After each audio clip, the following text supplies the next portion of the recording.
You got the Novation Mininova. You're really excited about it, you're eager to use it, but wait, you don't know how. Have no fear, I am here to help you set up that Mininova so you can get to recording those beautiful sounds. First things first, here's what you're gonna need. One audio interface, 2 1/4-inch cables, a computer, and a digital audio workstation, also known as a DAW. For example, Ableton Live, FL Studio, Logic. There's tons out there, they should all work. Once you have all of those things, your first step is going to be to connect the 1/4-inch cables to the back of your Mininova. Plug your 2 1/4-inch cables into the output of your Mininova. One of them goes to the right and the other goes to the left. And then you're gonna plug the other ends to an audio interface. You could also plug it into a mixer, but to keep this video super simple, I'm just gonna assume that all you have is an audio interface. You don't have to use the exact brands that I use, but if you want to, I will go ahead and link the ones that I use in the description. Then you want to make sure that the audio interface is connected to the computer, which is running your DAW. Here I'm using Ableton Live 11, but again, you can use any DAW. Next, you'll want to power on your Mininova either by connecting it to your computer via the USB cable or to a power outlet. Depending on which you choose, you're going to flip the power switch on the back of the Mininova to the left or to the right. After you have your Mininova turned on, go to your audio preferences in your DAW. So this part's gonna look different depending on which DAW you are using, but it's all the same concept. Here, you're just gonna make sure that you have your audio interface selected as your sound input, because this is how you'll translate the sound of your synthesizer to your DAW. Also, you'll want to familiarize yourself with the audio output settings, because this is how you're going to be able to listen back to whatever you're playing or recording. A PC is going to have different sound settings from a Mac, so just make sure you're aware of your sound settings and are really familiar with them. Cool.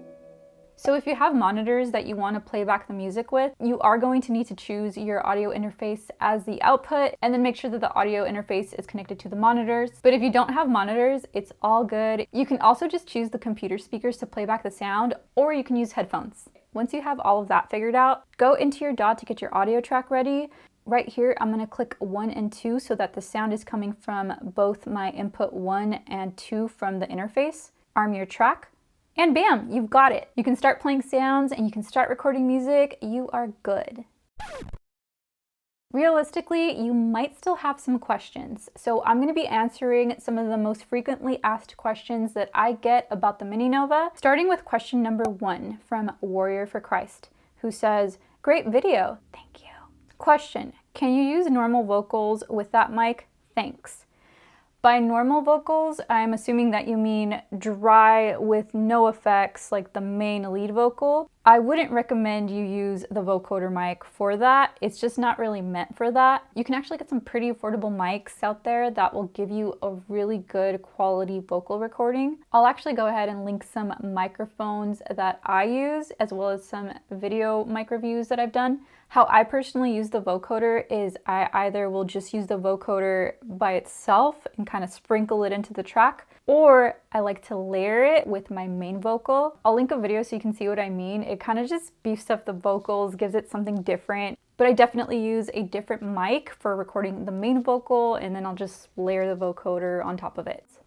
Second question is from Big Chung, who says, "Hello, hi. Can you hook this up to a PA or a keyboard amp, or do you need to hook it up to a computer to hear sounds?" So you can actually hook this up to your headphones. You just need to make sure you have like a 1/4-inch cable like this one. This will help you connect your headphones to the Mininova. And yes, you can hook it up to a PA system or an amp. I also want to clarify, while you don't necessarily need a computer to play back the sounds as you're playing them, you do need a computer of some sort to record the sounds. The Mininova does not have a built-in speaker. It doesn't play back the sounds by itself, so you will need a computer if you want to record.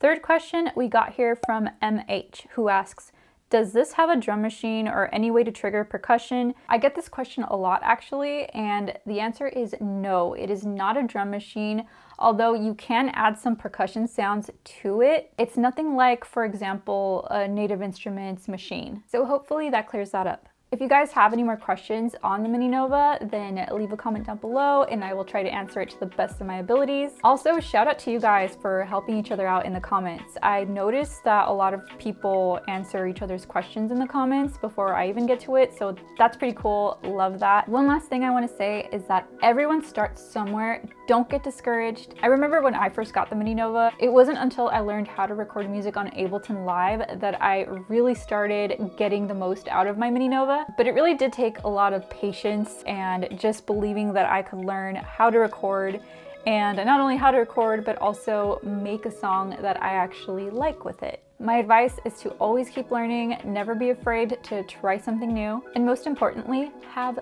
fun. Alrighty, I will see you guys on the next one.